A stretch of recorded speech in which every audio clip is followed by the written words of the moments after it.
Hi.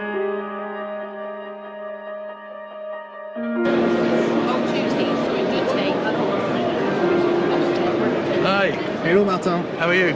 Fine, thank you. Good, good. Yeah, welcome to the stand. Welcome to Paris again. Thank you.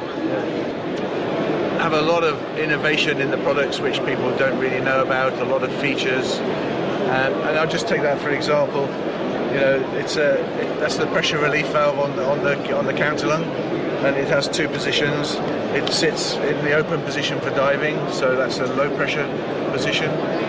We fully close it for testing, so you can get a better positive pressure test by having it in the closed position. And it's just a simple question of putting it in the dive tube.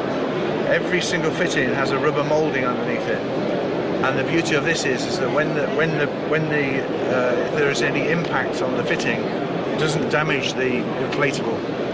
And every fitting on the counterlung is the same as on our BCDs. We've been making BCDs since 1974. So we know how to make them reliable, we know how to make them robust, and it's just something simple in there like that. There's a non-return valve built in as well, so you don't get, if you do operate it manually, you don't get water back in. That feature of this extra soft rubber on every fitting just makes the product last so much longer.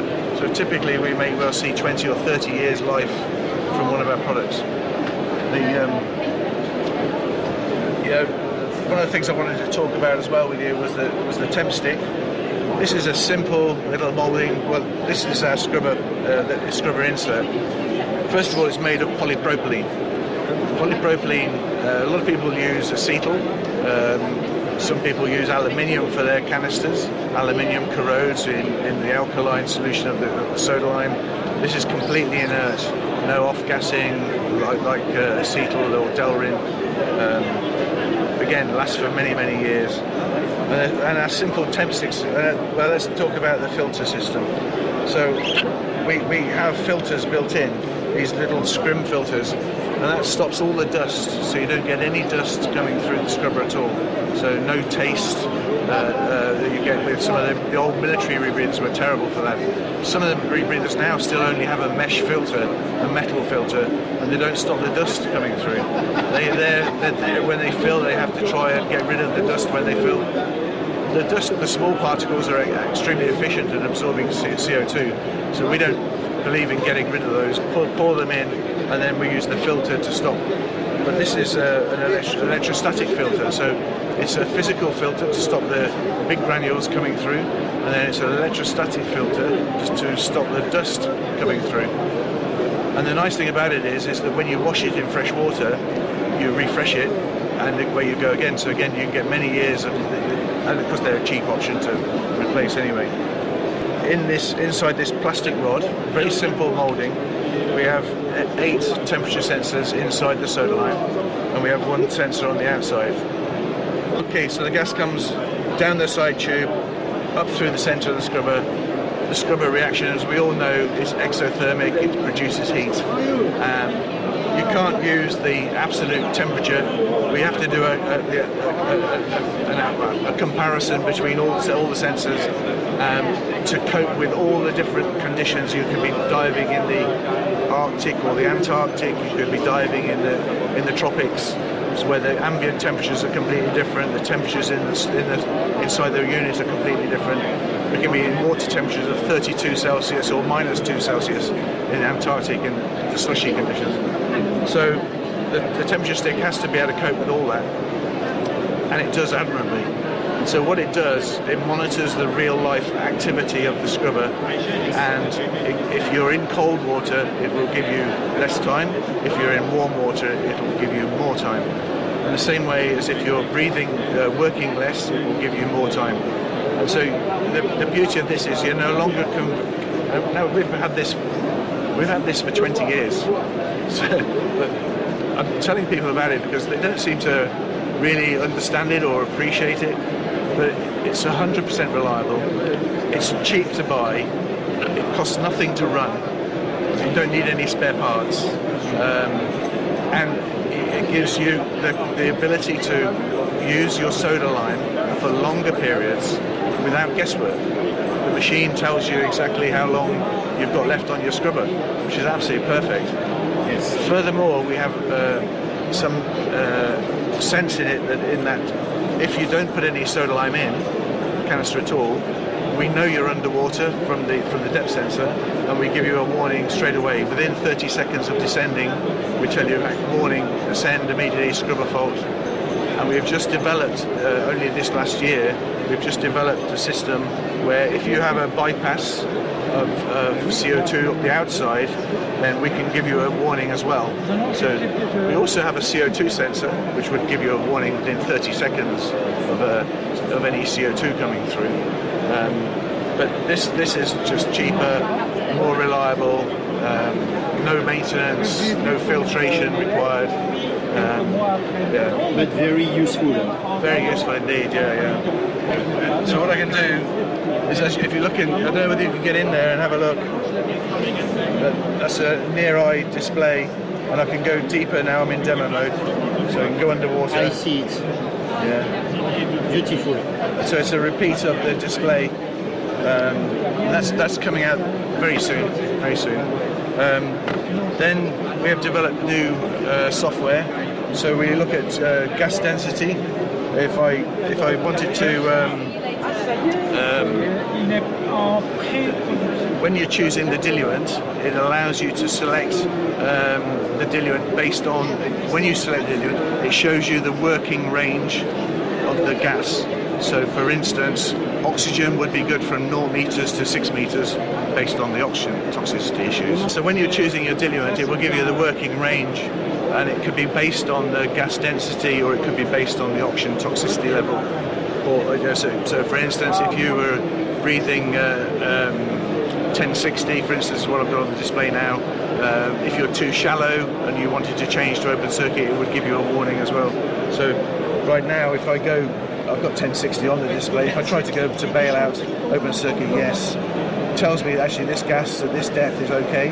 It's green. I can breathe it 9 to 92 meters. If I chose a different gas, 80% nitrox, I'm too deep for this gas, so it shows it in red. If I wanted to breathe oxygen, it tells me I'm out of range. So if I wanted to, so I'll change to 770 just for a second. But if I wanted to change diluent for some reason underwater, so open circuit no. If I wanted to change diluent, let's go to 1835, use it. It will tell me the open circuit range is 0 to 60 meters, and the closed circuit range is also 0 to 60 meters. Often the working range will give you two values.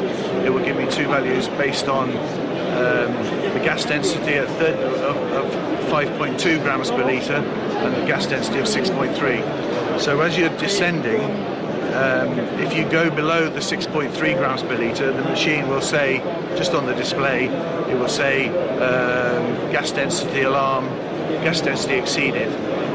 And at that point then, if you want to go deeper, because you may want to or need to, then you just press the right hand button and it will suppress that alarm for 20 minutes. There's no alarm, there's no audible alarm, it's just a display issue. It'll just show on the display. The other option, of course, is if you get the gas density alarm, then all you need to do is just surface by a couple of meters and the alarm will disappear. So it's just trying to educate people into the gas density issues. When you take care of the gas density issues, you also take care of narcosis issues as well alongside. So it's quite a good way of dealing with the whole gas choice scenario. So that's new for now. We've got a new for the BOV. We've got a new gas connection system, which is a dry connect. Simple, just push connect. But very good. But water can't get in, and that passes the EN250 at 50 meters on air. So if you're connected with our BOV, that will pass the EN250. So a standard mouthpiece has, if you take the standard mouthpiece is like this, and the orifice is here. What we have done is put the orifice up here. So what that does is bring this piece down. So you can see the orifice comes into the top of the valve. This brings the thing down, which means the mouthpiece down, which means that you can get your camera in closer.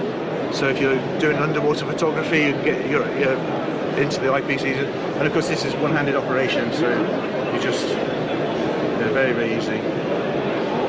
And then of course this last year we introduced the safety strap, and we make this for, we sell this to JJ, we sell it to Liberty, we sell it to Sharks rebreathers, any rebreather manufacturer that wants to buy it, but we manufacture it.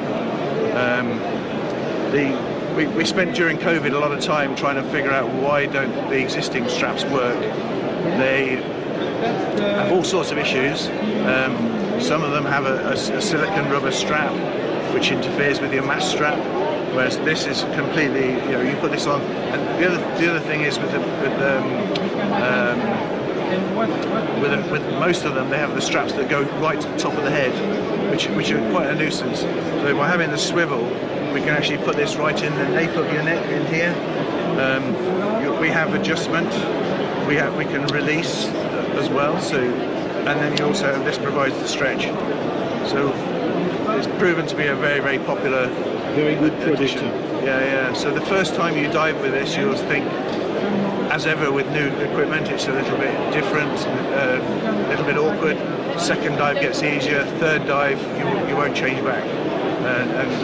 So you can do a long 3-hour dive with no strain on the mouth, no strain on the teeth. It's no worries about losing the mouthpiece. Very much more relaxed. And it's a single-handed operation. Okay.